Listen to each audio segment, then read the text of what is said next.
Welcome to the Explainer. You know how some top athletes, they just seem to know they're going to win before the game even starts? Well, today, we're digging into the science of how they do that. It's called visualization, and it's all about the powerful mental tool they use to turn thought into reality. So let's just get right to it. Is this whole visualization thing just wishful thinking? Kind of like daydreaming about winning the lottery? Or is it something much, much more? A deliberate mental strategy that elite performers, I'm talking Olympians, top CEOs, use to literally wire their brains for success. Yeah, let's find out. Look, it's really easy to be skeptical and just dismiss this as fluff. But here's the thing, neuroscience tells a completely different story. And we're not talking about magic or just thinking positive here. We're talking about the solid, hard science of how our thoughts can quite literally shape our physical reality. All right, so how does this actually work under the hood? Let's get into the mechanics of it. Section 1, the science of seeing. We're going to look at how your brain takes these mental images and turns them into a real-life blueprint for success. Okay, get this, because this is the absolute core of why this whole thing works. Your brain, it often can't tell the difference between a real experience and one you vividly imagine. So when you mentally rehearse something in incredible detail, like a perfect golf swing, your brain activates many of the same neural pathways as if you were actually out there on the course. It's wild. And this is all possible because of something called neuroplasticity. It's just a fancy word for your brain's incredible ability to change and rewire itself. Think of it like clay. Visualization is simply a tool to consciously direct that rewiring, strengthening the brain circuits for success just by practicing in your mind. So with all the information flying around, how does your brain know what to focus on? Well, meet the reticular activating system, or RAS. The best way to think about it is like a bouncer for your brain. It stands at the door of your attention and decides what information gets in, all based on what you've told it is important. And you've totally experienced this in action.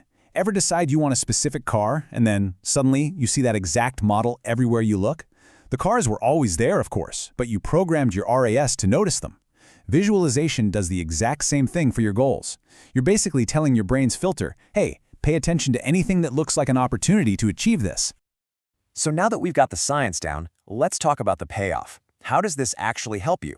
Section 2, rewiring your brain for success. We're going to break down the tangible benefits you get from this kind of mental rehearsal.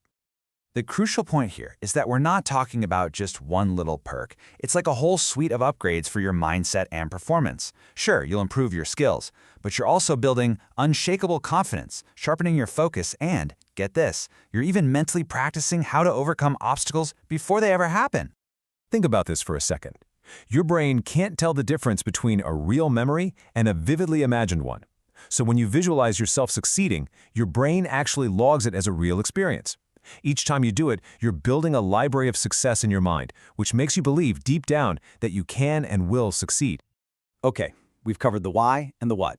Now for the most important part, the how. Section 3 is your practical, no-fluff guide. Think of it as your daily 5-minute mental workout.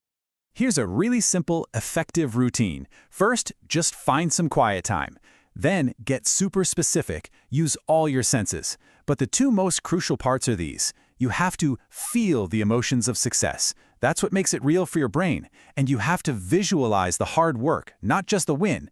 And finally, of course, doing it every day, that's the consistency that rewires everything. And let's be absolutely clear about this. This is not passive daydreaming. That's vague, it lacks emotion, it's unfocused. What we're talking about is active rehearsal. It's specific, it's emotionally charged, and it's a consistent daily discipline. We are intentionally training the brain, not just hoping for a result. So what's the final piece of the puzzle that connects all this mental practice to actual achievement? That's what we're covering in Section 4, the bridge to reality. This is where our mental maps meet real-world action. Okay, this is probably the single most important point in this whole explainer. Visualization is not a substitute for action. It's not magic. It is a powerful complement that prepares you for the action. It primes your brain, it boosts your confidence, it helps your internal filter spot opportunities, but you still have to do the work. It just makes your effort way more effective. It doesn't replace it. It's like that famous quote from Napoleon Hill says, "What the mind can conceive and believe, it can achieve." Visualization is the tool that builds that deep, unshakable belief.